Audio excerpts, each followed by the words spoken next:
And a lot of people get into this because they're passionate for doing the work. Yes. Yep. Or they're tired of having a boss. Yes. Or being a slave to the system. Mm-hmm. And all those are very valid reasons. But ultimately, the end result of any business should be you're making money from it without having to do the work of the day-to-day operation. Welcome to GraceCast, a show where the top tactics for selling direct to consumer are expanded to get results for perishable food suppliers. If you're in the fresh and frozen categories and you're looking for the latest insights on e-commerce, marketing, and business, subscribe and stay tuned. Hey everybody, welcome back to GraceCast. It's Brooks with Grace Cart, joined as always by my brother Blaine, CEO of Seven Sons. We're excited for another episode, and if you're new with us, you're going to want to be sure to subscribe because every other Thursday we are sharing insights that we're picking up on really anything related to direct marketing. So from business, e-commerce, and even from the farming world, because we're from the farm to fork industry. And we also occasionally will bring on interviews of other people who are doing really big things in this industry. And that's what we're doing today. So we have Jordan and Laura Green with us from J&L Green Farms and Farm Builders, which is kind of your farm mentoring coaching program. So we're really excited that you guys stopped in or were willing to join us for this. Awesome. Thanks for having us. So for farms listening, I don't think that you guys need a whole lot of an introduction. In fact, I think, I don't know if you guys are familiar with Clay Nash, but he was up here earlier this week, brought a farm friend of his. He was doing some ultrasounding with cattle with us. And that farm friend was telling us about how some of the people he really looks up to in this industry, your guys' name came up, and he said, you know what, these guys really, they're rock stars to me. They follow your YouTube page. So we know you guys are doing some really cool things, and that's always been the case for anyone we've heard that have gone through one of your schools, have followed the content online. So we really appreciate you guys coming on to give us some of your time. What we really want to do with this episode is get a good idea of your guys' story for anyone who doesn't know, how you guys got started into direct marketing. What are some of the biggest lessons you've learned over the years, and what does the future look like for you too? But for anyone who's listening who maybe hasn't heard your story, can you maybe just start off, I don't know who wants to take the question, but start off by giving us a lay of the land and kind of the 3-minute tour of J&L Green Farms. Sure. So, yeah, I'm Jordan. My wife Laura. We're the J&L Green Farms. So real original there. Yeah. Yep. And we started our farm in 2009, and I had just left 5 years of active duty in the Marine Corps at that point. We had discussed for several years before that farming was something we wanted to do. When I left, that was kind of our long-term passion and desire.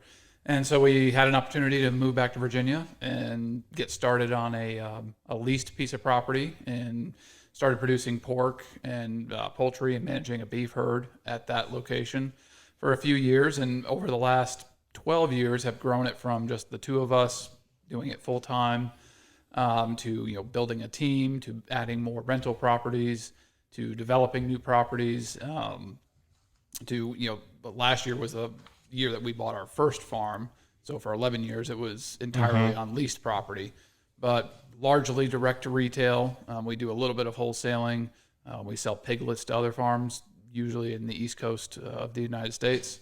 We've grown it from that point to it's 6 to 8 people working on our team now, and we direct retail off farm, distribute in maybe a 150-mile circle around our farm in a delivery system that Laura has, and then we ship nationwide as well. Okay. So, and give us a little bit of an idea as far as kind of maybe, you had several sales channels there. You mentioned, I think, the farm store, you do some deliveries and then shipping. What's kind of the breakdown of maybe order volume or revenue through those different channels? Sure. I would say the majority of all of our sales are going through our drop sites, which are the delivery points that are located throughout Virginia. After that, the farm store takes a good portion. I would say probably about 70% is going through drop sites, 20% going through farm store. And then we have maybe 10% going through wholesale with just a little bit of shipping throughout the continental United States. Okay. And I'd like to dig in a little bit deeper to maybe you guys taking us back to your early days, and even kind of thinking more focused on the direct marketing side.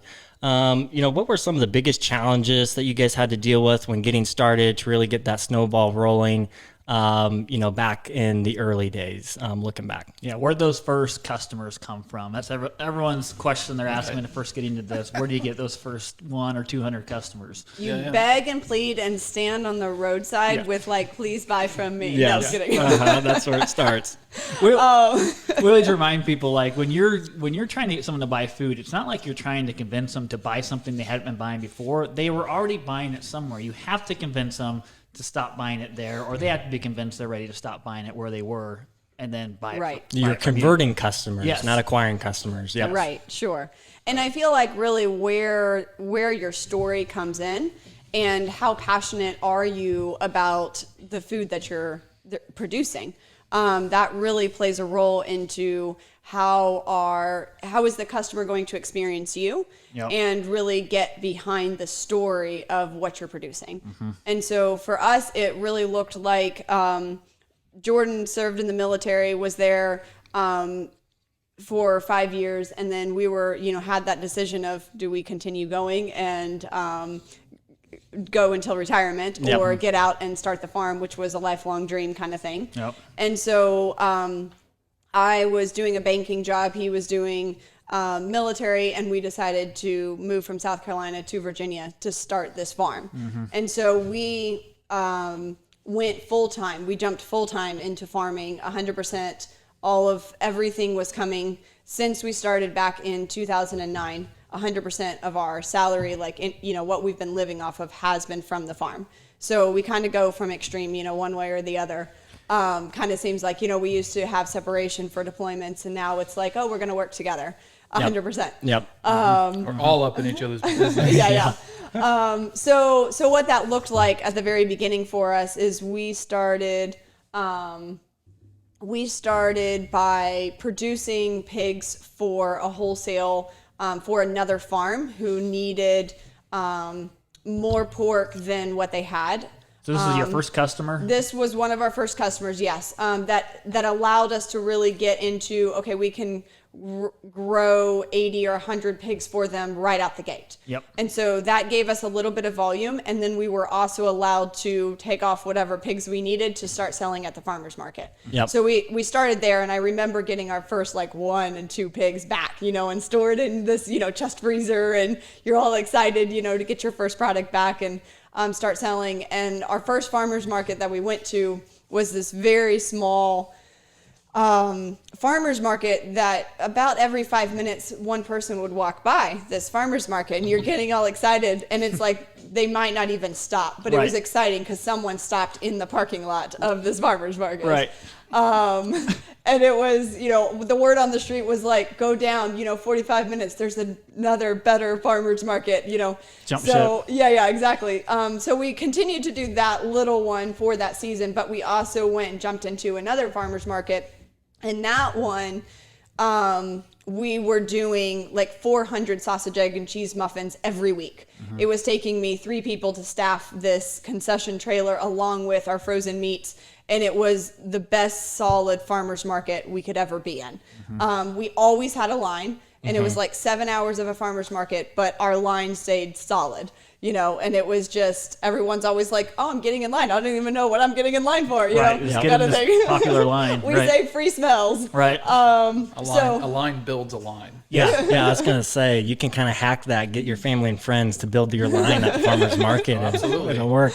Just get your friends to linger in front of the table for a while. while. I think it's awesome because doing hot food, they're paying for the sample. They get our sausage, they get our eggs, we add, an English muffin and cheese there, and they have, bought this $4 sandwich from us.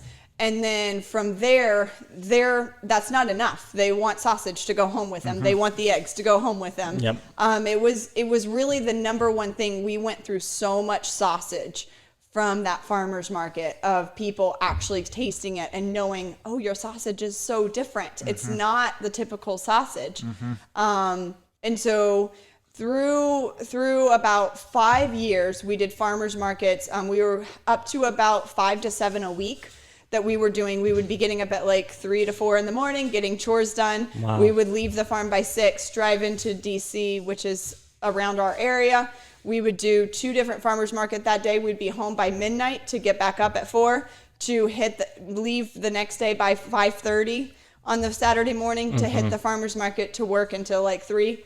And we brought our newborn baby and our 3-year-old with us. Wow. And so Wow. it's in the trenches, right? Like Yep. the late nights, like Yep. it, and the early mornings. And it's sometimes that's what it takes Yep. to get something off the ground. It's you get in front of the customers, however you can get in front of the customers. And eventually we were able to move into more of the website and more of the farm store, but people don't even know you're there to have a farm store. We did not have a farm store for the first close to 5 years of us starting. It was farmers markets, and we sold out of our farmers market trailer.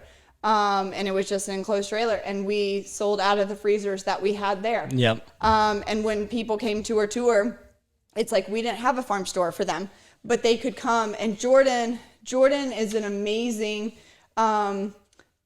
speaker who can dream big and like help people catch the vision. Yep. What are we doing? And he's been known, like he took someone who really did not eat meat, and she was like, this is the first time I'll have meat in 10 years, because she caught the vision of what does it look like.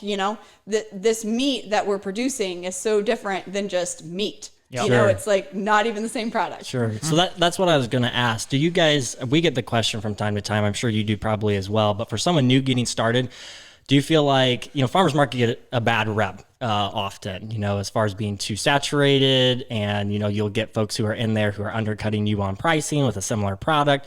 Do you feel like farmers markets is something that you would recommend for someone who's just getting started? It's kind of like, a rite of passage. Like you mentioned, you kind of don't have customers in the early days.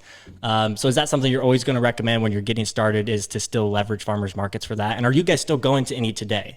Sure. So we decided, there was various different reasons why, we decided to exit the farmers market scene. Yep. And that was about 5 years ago when we dropped like our very last best farmers market. It was, my question in the back of my mind was, okay, I now have 3 kids, and can I take the time that I'm investing into this last farmers market? Can I move that over into drop sites and be able to economically make it work? And so that was the only year that we didn't quote unquote grow in our business because of that changeover. Yep. But we stayed the same, so that it meant what happened was that revenue did change over to the drop sites. So how did you ascend the sales from a farmer's market customer? How did you get them? Did you have a strategy to try to get them out to the farm store, participating in buying clubs? Did you have email list signups? How did you, ultimately wean yourself away? Right. So while we were doing all those farmers markets and, having at least about 3 different farmers markets that we were going to at the same time, we were also building what we call drop sites, delivery points, Yep. And so that really, why we went to so many different farmers markets, and I haven't calculated them up, maybe it was like 10 different ones over the course of time, was definitely to find the customer base. And so we'd have an email sign up, for people who are loving our meat. We know that, we know their name, Yep. kind of thing. They're sold out customers to us. And so we would talk to them and get to know them. And so we would get an email list. And then from that, we would ask, hey, we'd send out an email saying, hey, we want to continue. The farmers market stops during the winter, but we want to continue bringing you meat. Right. Would anybody be interested in hosting this in their driveway? Yep. And so it's not much work for them. Yep. But they still get the meat coming. And so that's definitely where some of our drop sites have started because of that. But our very first drop site started within the first 2-3 years of us starting our business.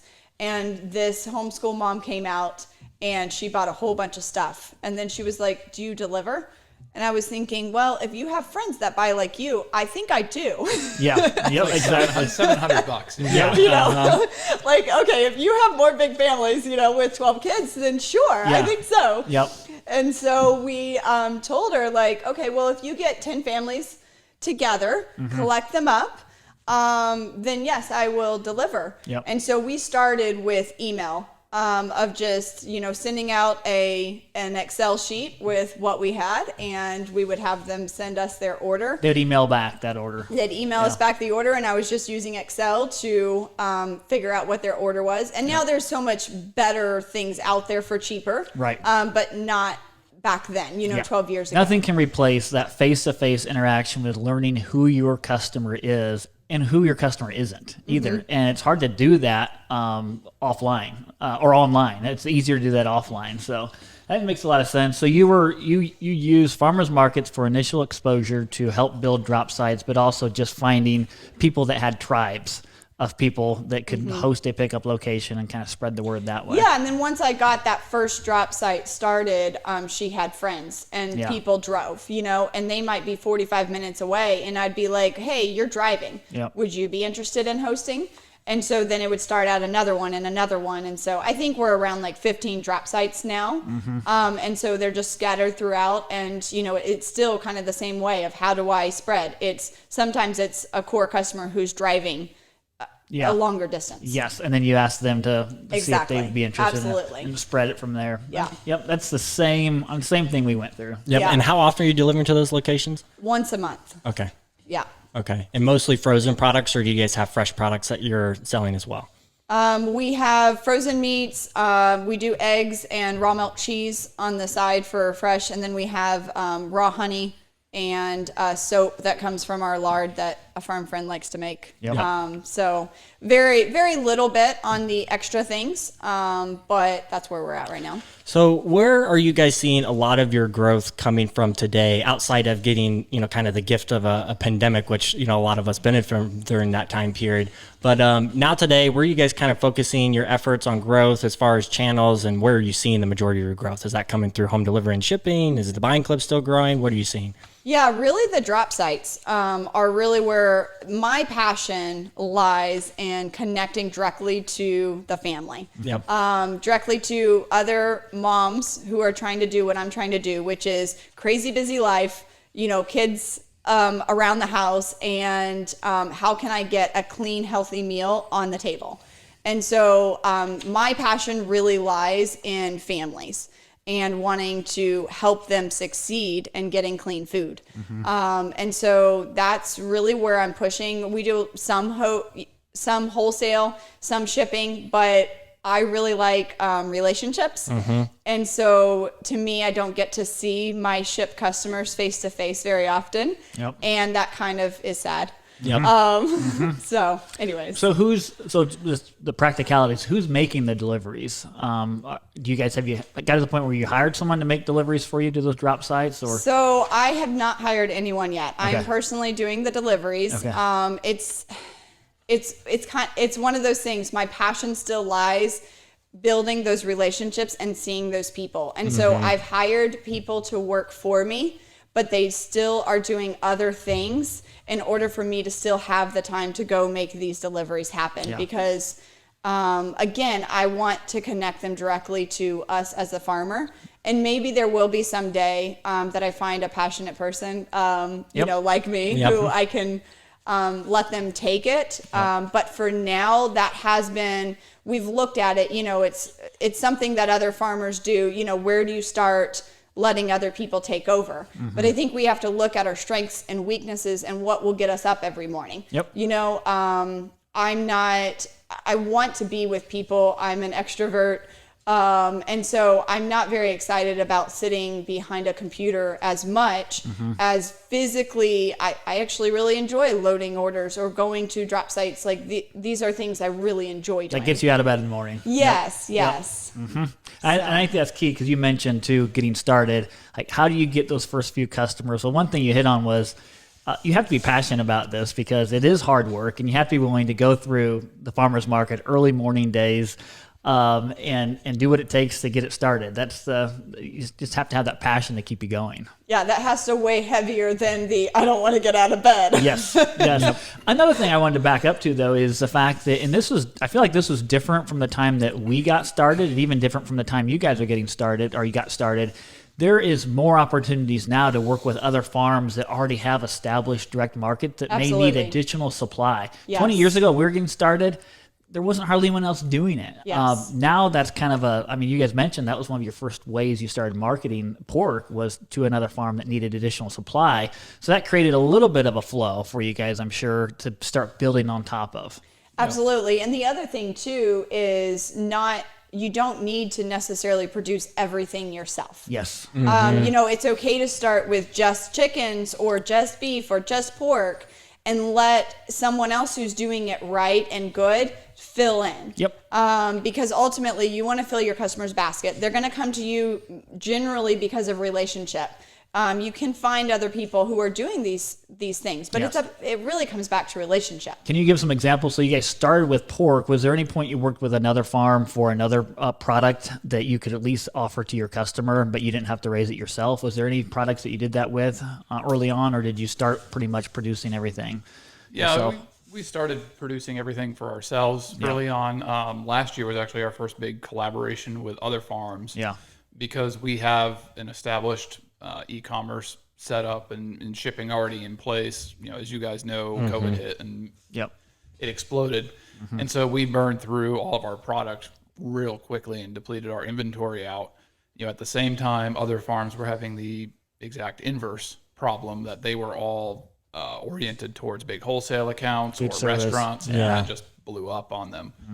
And we looked at it hey, we have a retail front to our business that can get product to the customers. There's other farms that have lost all of their ability to move product. Can we find a collaboration that works for the both of us? And so we went through a process last spring of finding, we needed support on beef and pork. And so we found two farms that were primarily wholesalers or restaurant sales that had lost pretty much all of their business, and vetted their production practices to make sure they were compatible with what we're branding and representing our product as. And so we were able to help their farms by helping. They helped us, we helped them. Yeah. Yep.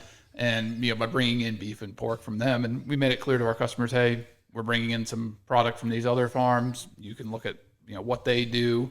And I think Laura even broke it out separately on our ordering system as well. I think that makes other direct marketers nervous when they're at that point where they're trying to decide whether to do that or not. So can you speak to, we were talking about it earlier, how'd your customers respond to that message of letting them know, hey, we're working with other farms? I really feel like I got more thank yous than anything else, especially through that early onset of a pandemic. And I could either shut my doors and say, almost like join the hysteria of fear that was going around, or we could really dig in deep and bring a service to our customers. And so something unique that I feel like we did for our core customers is those people who had really been faithful to us and helped us grow our business and be really where we are at, because we're not where we are without our farm friends who have been supporting us on a monthly basis. And so we reached out to them and said, hey, we're burning through inventory quickly. We know this, right? We know we're going to be out really fast at this rate. And so we asked them to send us their monthly order that we would then save in the freezer for the next 3 months. And we would hold it for them. And they don't have to have freezer space. And so they all sent their orders in. We saved all of that for them to make sure that they would have it. And I feel like we brought that peace in the storm. And they knew that just as we've been supporting you, you've been supporting us. And so I know that meant a lot to our customers. And then the second thing of, we had a lot of other new people that have come in, or other people who were dabblers that we hadn't heard from in 6 months or, 2 years, come in. And then we were able to share with them, hey, we don't have enough pork. So we've brought in pork from this other producer that have like-minded principles. And so if they didn't want to buy from another one, they could choose not to. And there were a couple people who put on their little note like, hey, I only want J&L pork. Yep. And that's okay. And we're, and That's if we a have compliment. Yes, Yep. exactly. so that was fine, but I definitely got the thank you so much for supporting us. That was really the message I got. And then now they really appreciate the fact that we've taken the time to build our herd up and be able to have all of our own pork, and we're not buying more in, but there's still, we're back to, we really ramped up our numbers in order to come back to being able to produce things ourselves. But what you were talking about earlier in the beginning years, did we buy in? Yeah. And I do feel like we almost, we eventually had to find where we could actually sleep. We actually needed, there's only 24 hours in the day, guys. And we can't stretch it. And we think maybe we can, but it's you can't. Yep. And so we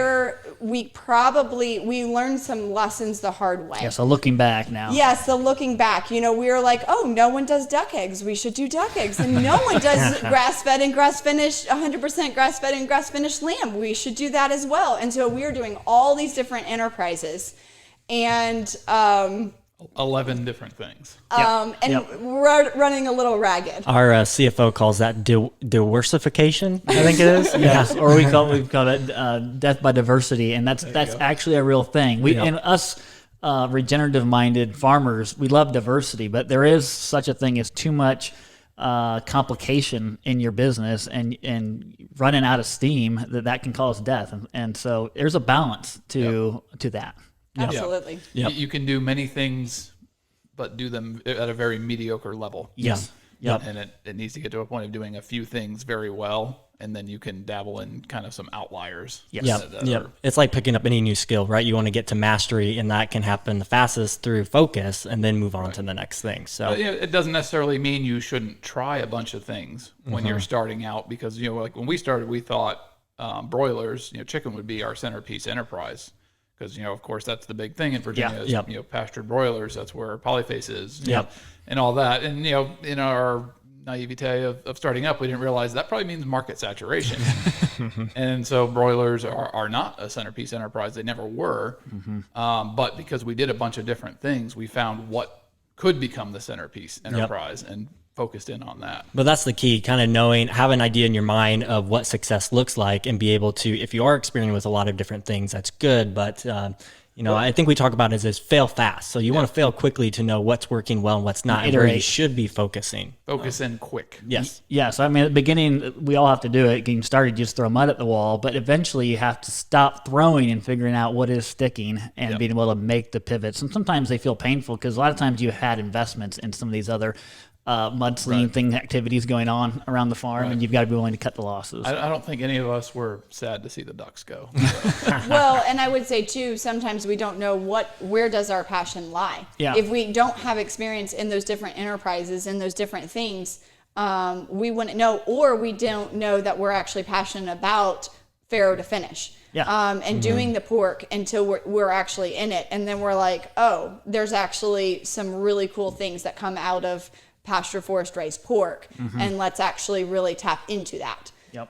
So you guys have really focused on that. So, for example, you mentioned earlier on, you guys are selling feeder pigs or weaned piglets.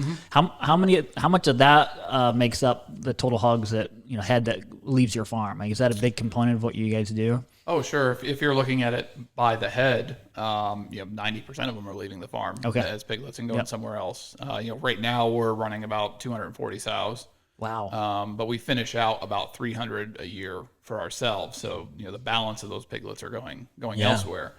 But it's also, kind of the other side of that collaboration with other farm things is there could be something that you can sell other farms that they need. A lot of farms buy ready to lay pullets from somewhere. A lot of farms that do pigs don't want a farrow, and they want to buy those from somewhere.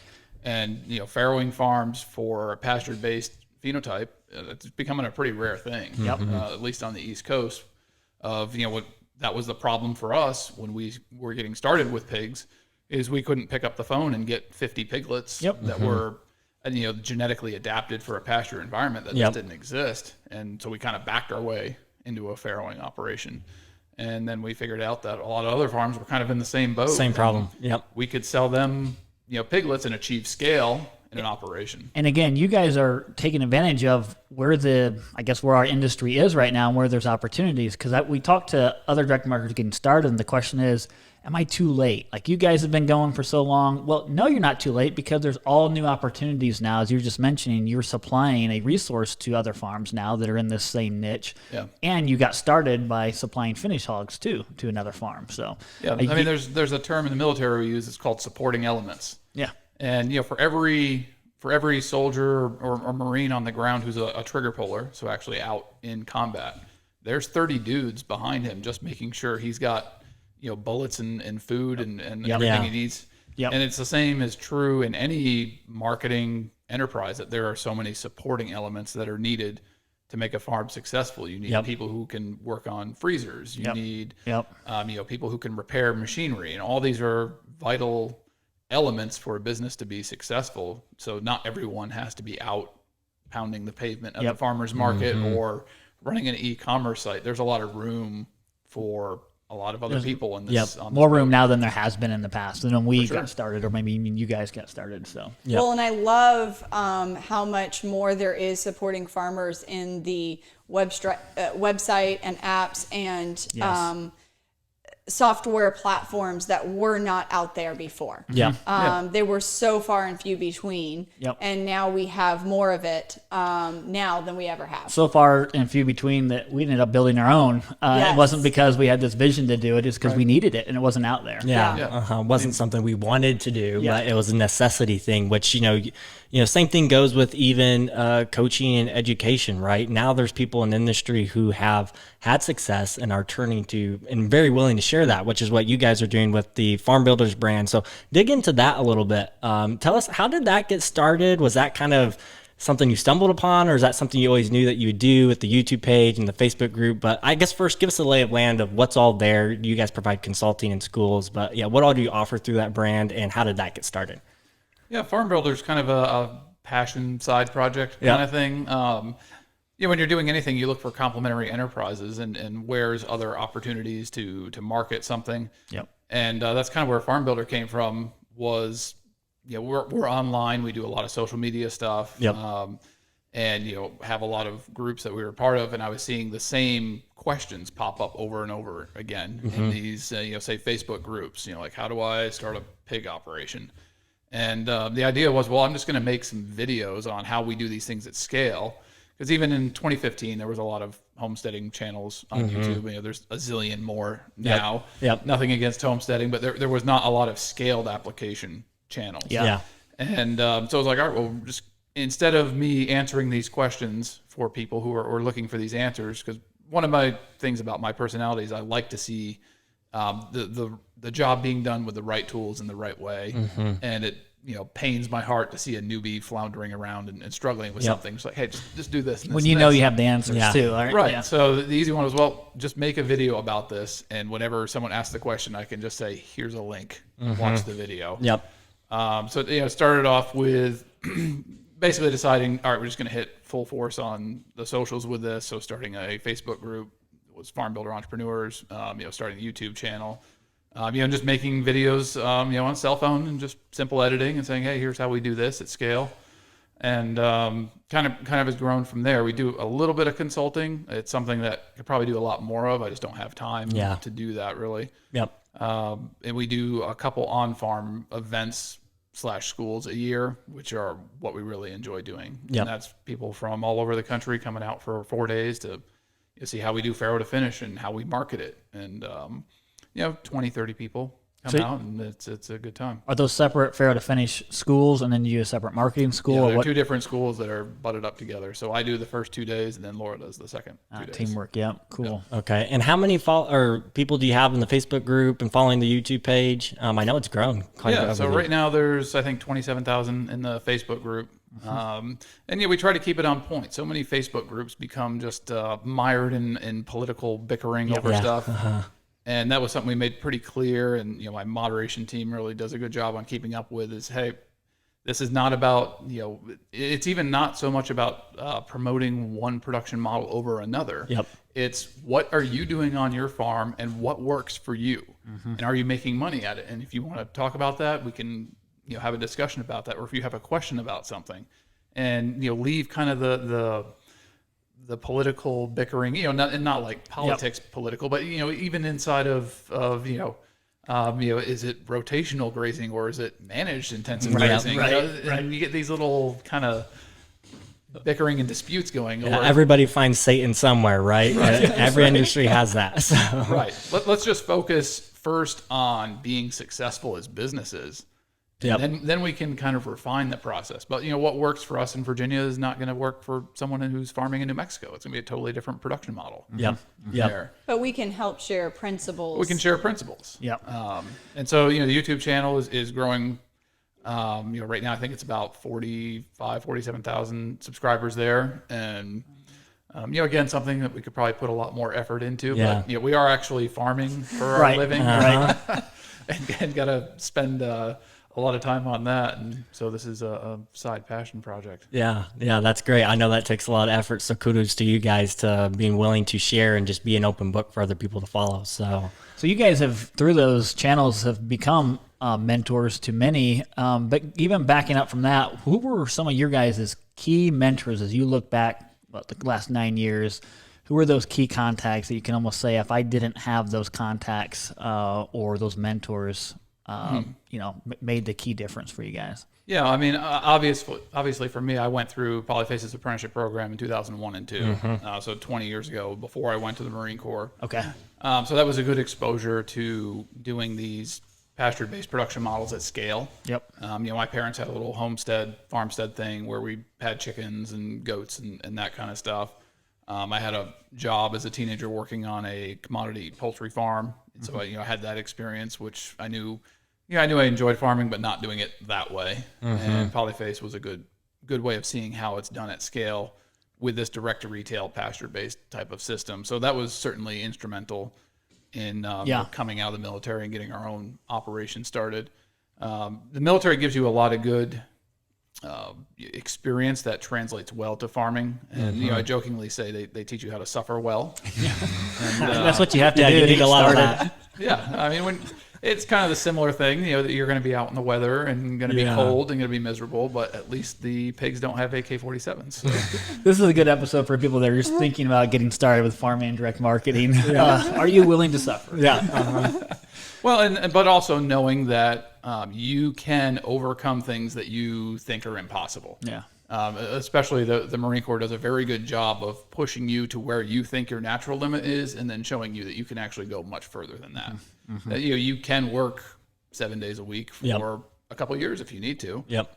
You can, if you order how you're taking care of yourself and what you're eating and making sure you're sleeping well, you can work 16, 17 hours a day for a sustained period of time, as long as you're focused on it. And you can push your mind and your body a lot further than you think you could. Well, it just reminds me, we talk about this around the farm with the team, is it's the minute you stop believing it's possible, you might as well give up, now. And we talk about the term denying our helplessness. Like, let's not act like we're helpless. Deny that feeling and move on with the solution, because generally there's always more than one solution, always more than one path to get to success. It's just a matter of finding it. So. You believe you can or you can't. Both are true. Yep, absolutely. So speaking of needing to overcome challenges, looking at today, what are some of the things that are on your guys' mind that you're working on as far as challenges today, maybe if it's in the industry that you're trying to overcome?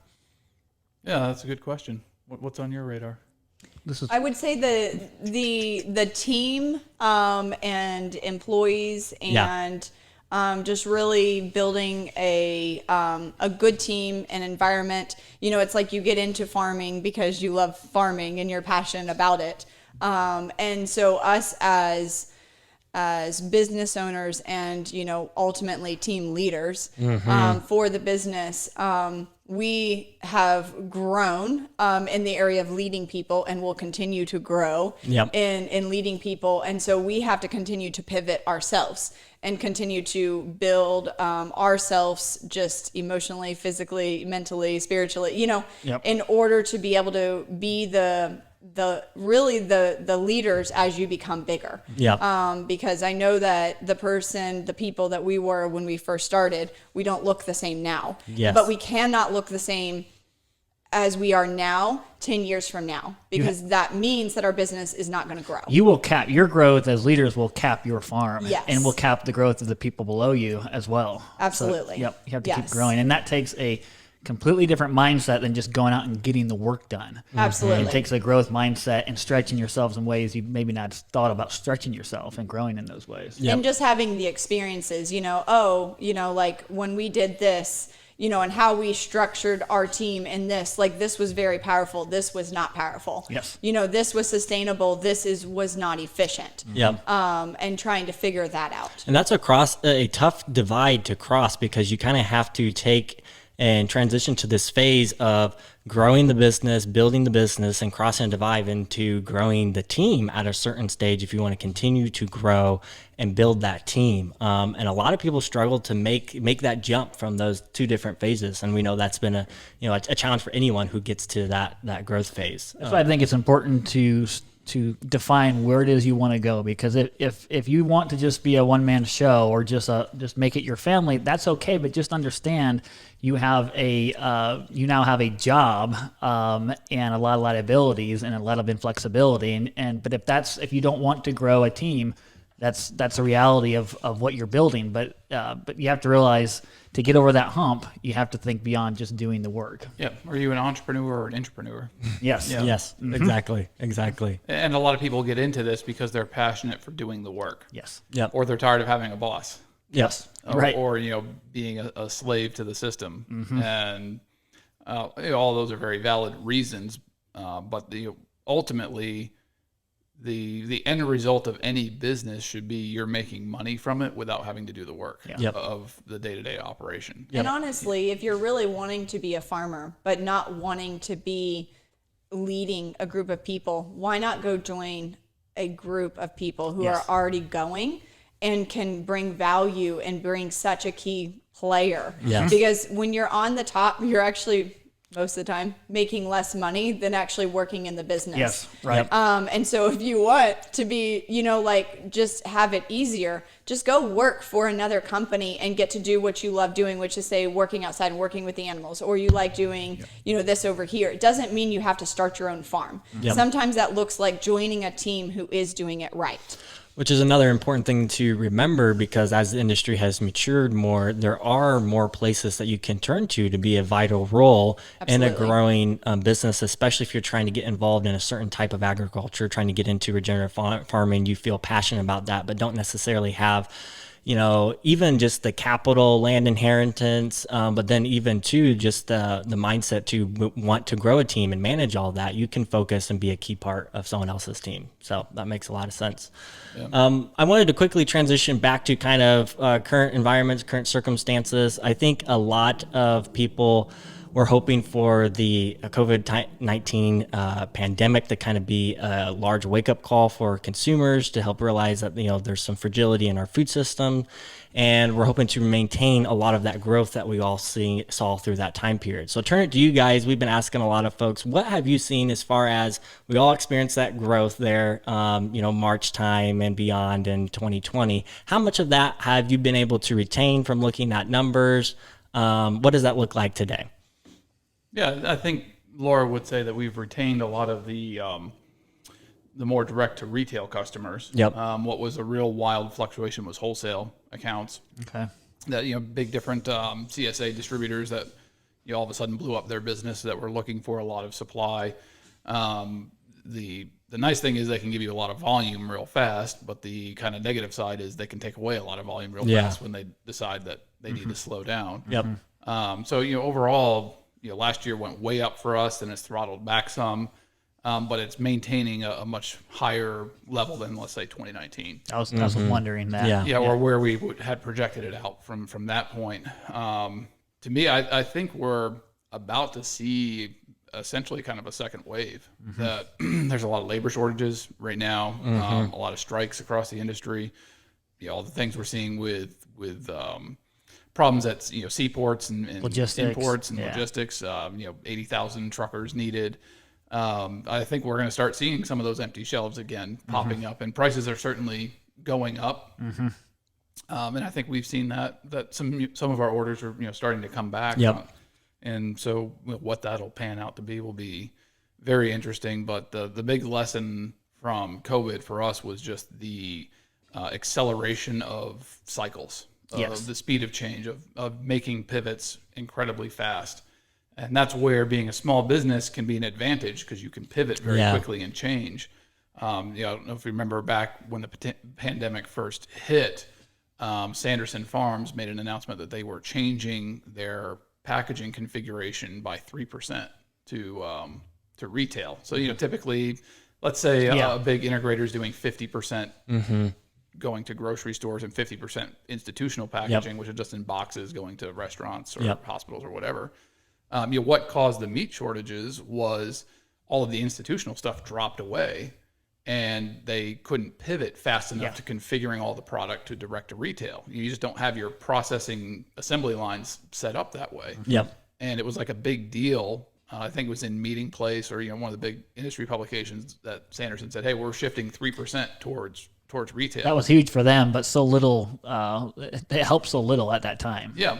Well, and then look what happened to them just a few months ago. They got bought out by someone else. So apparently it disrupted them to the point where they either went under or were bought out by someone, or they decided to sell. I'm not sure, but being a smaller operation, you can pivot real fast. And you can change everything. For us, shipping went through the roof, and so we were able to pivot pretty quickly to that. It was still chaos, but we were able to do it. Whereas a lot of these bigger companies and certainly big integrators struggled a lot. For sure.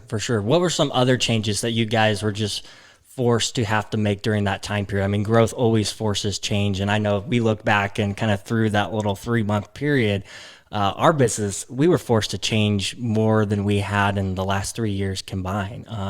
We saw the writing on the wall for a few things that we were kind of feeling like we'd have to make a decision on sooner than later. And with COVID and all that volume that we picked up, we just had to make those decisions right away. So what were some other things that you guys kind of had to adapt with through that time period? So for my end of things, of just the sales part of it, I went through a lot of software changes. Because it was, it's okay to be putting in, a handful or 2 or 3 of, copy and paste addresses to FedEx, or to UPS to ship these boxes out. But when, you have 100 orders that are going out, the compounds pretty quickly. Yes. And I cannot do that, And so there were other systems that all had to, so it's like I did a complete software shift from everything of where I was to where I'm sitting at this point. I have moved all of my software to make it more efficient. So now I can click a couple buttons, and I can have everything. And so I moved all of that over. And then the last straw was whenever we started having conversations with y'all about Gray's Cart and moving over to Gray's Cart. And I pushed that out in March, April for my customers. Like that was the last straw of we had built, how long do you go with an old website? That's really geared to selling widgets and not geared towards meat. And I hung on as long as I could because we invested so much time and money into this old website. And so it was like 10 years, and it's like, I don't want to give it up. But at some point it's just not working as well. And knowing that there are other better softwares out there now. And so I brag about Gray's Cart because I'm like, guys, y'all don't understand. This is from farmers for farmers. And there's so much that you are missing out on if you go to another website that isn't done from a farmer's mindset.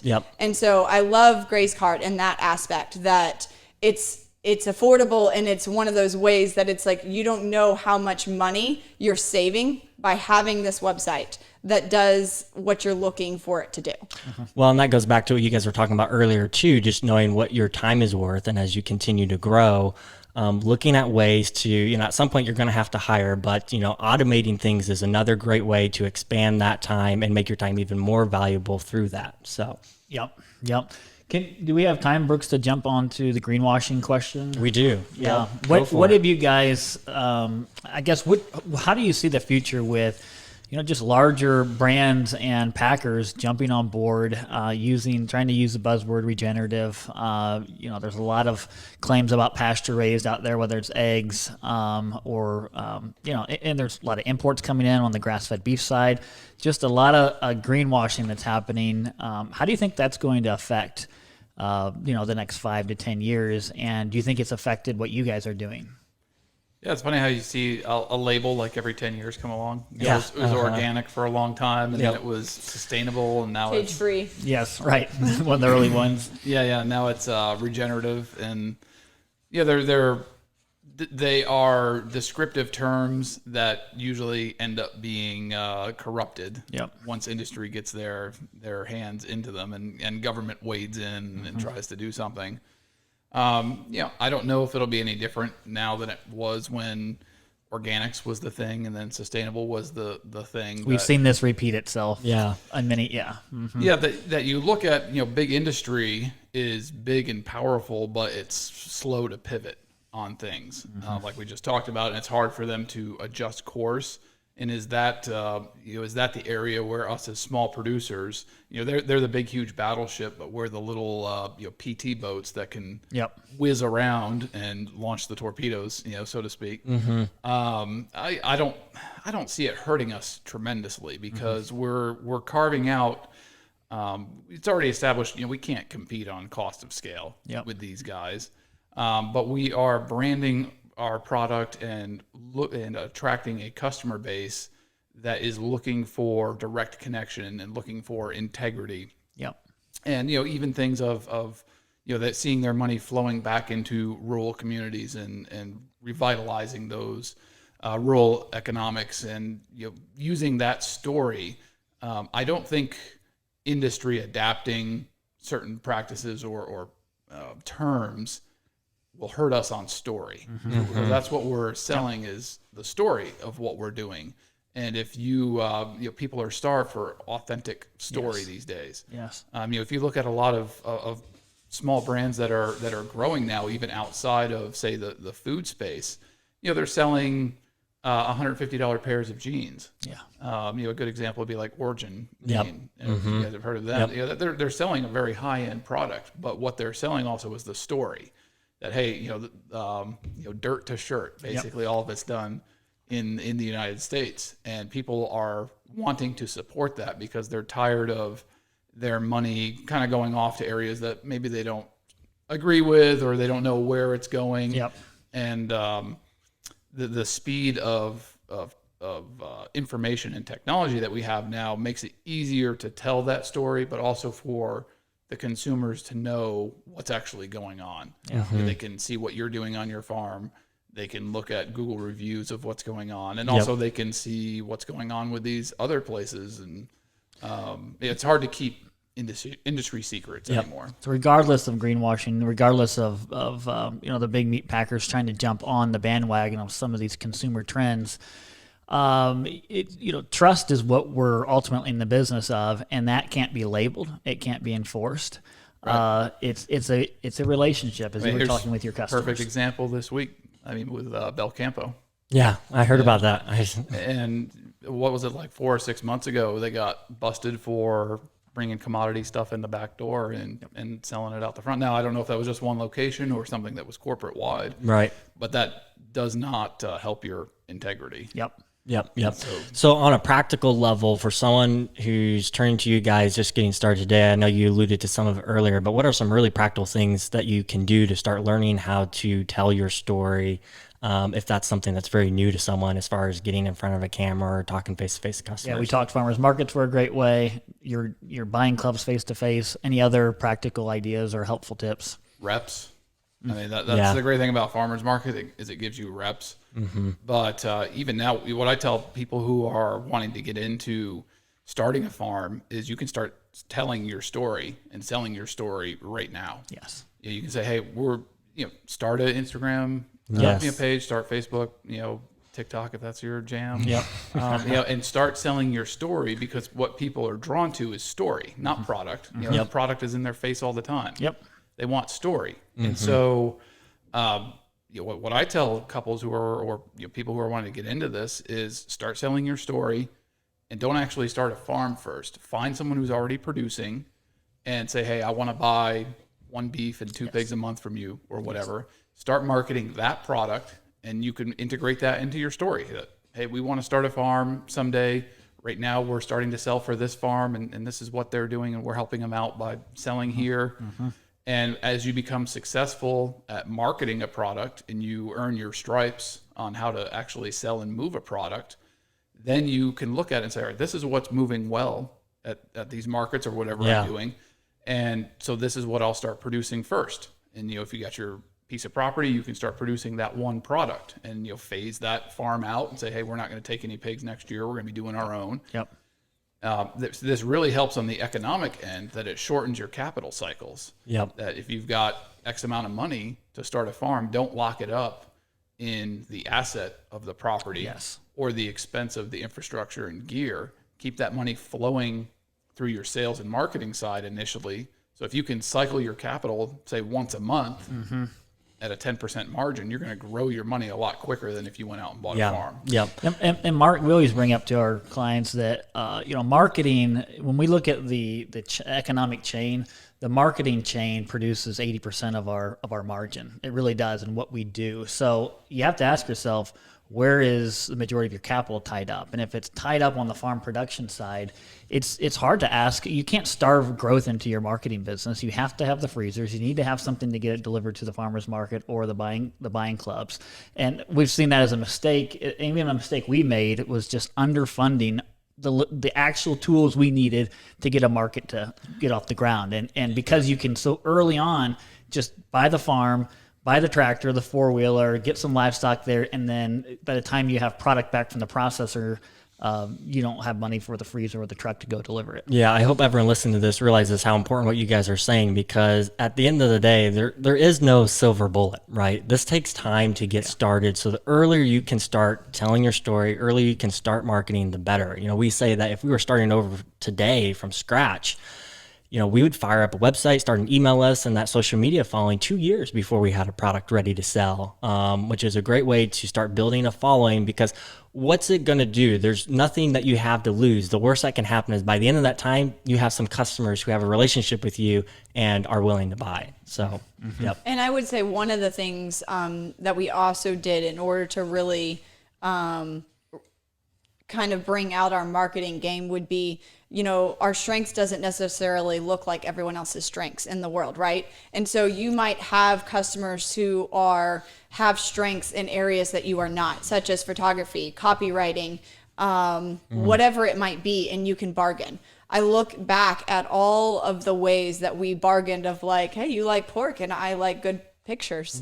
Right. You like pork and I need some copyright. I just don't have the time, and I don't, whatever it might be. And so I would definitely say we met a lot of people at the farmers market who had other, things that they did, that we were able to bargain with. Yep. And so that would be something that I would also say, that sometimes your best time is not necessarily spent in your weakness. Right. Sometimes it is like, stay in your strengths and be willing to hire out, and then just work double on the place that you can go work, and bring lots of value. To bring that money in, to then be able to hire someone who can just do it so much better and faster maybe. And, there are some things that we just really have to do ourselves.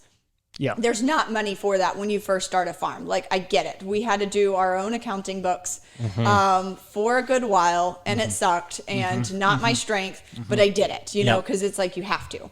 But as soon as we could afford, we moved over to an accounting firm, and I'm still doing some of it, and I'm still helping them know where to categorize things and do, but that's not where either one of our strengths lie.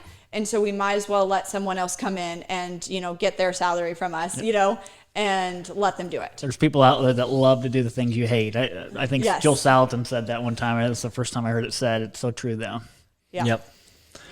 Well, guys, this has been super helpful. Blaine, do you have any other final questions or curveballs before we wrap things up here? We're up against the hour. I think this has been really helpful, and I've enjoyed listening to your guys' story and congratulate you guys on where you guys have arrived. And you've made it through those early years, that hard push, and that takes so much. Yep, absolutely. Where can people learn more about with you guys? We talked about Farm Builders, but you have the website too. So we'll post links to probably those. You guys can give them to us ahead of time, but we'll post a link to J&L Green Farm, the Facebook page. Join the Farm Builders Facebook page. Always good discussions happening in there from Jordan and so many other people in the industry. So yeah, we really appreciate you guys coming along and sharing with us today. Yeah, and for stopping up here at the farm. Yeah, awesome. thanks for having us. Absolutely. Thanks.